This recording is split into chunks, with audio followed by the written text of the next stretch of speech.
I had a chance to see the President Johnson Sirleaf, and to congratulate her and through her government on all the progress that has been made.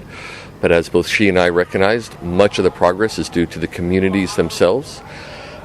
We went up to Sinje and Siniquele, and it was clear in talking to the local authorities and national NGOs, partners up there, the really important role that communities are going to play in bringing the Ebola crisis to an end.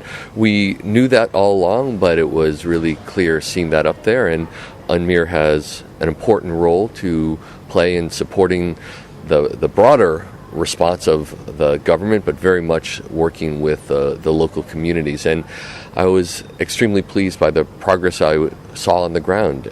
It's working. We just need to do more. And the president made a pledge that Ebola will be out of Liberia by Christmas and the New Year. It's not happening, but when can we expect Ebola to be eradicated?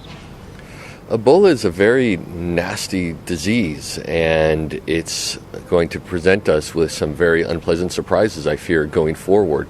And that's why we really need to strengthen our capabilities. And what's so important is that we have good surveillance on the ground so we can have early detection of any outbreak and a rapid response capability so that any outbreak that is detected, we can stamp it out quickly while it's a small outbreak and not allow it to become a big outbreak.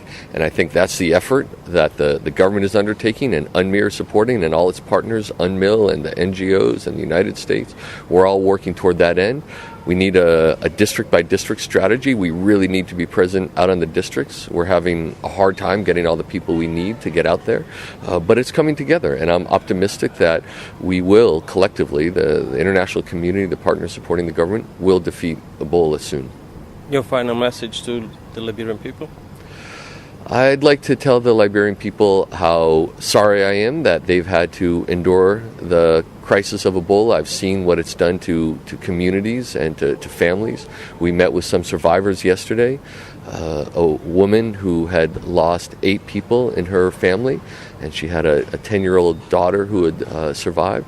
And it's devastating. It's heartbreaking. But I'd like to tell them to continue to be strong and know that the United Nations, as the Secretary General said, will be with them to the end, and that we're working as hard as we can for them to bring this crisis to a close, and we will together celebrate when it's over.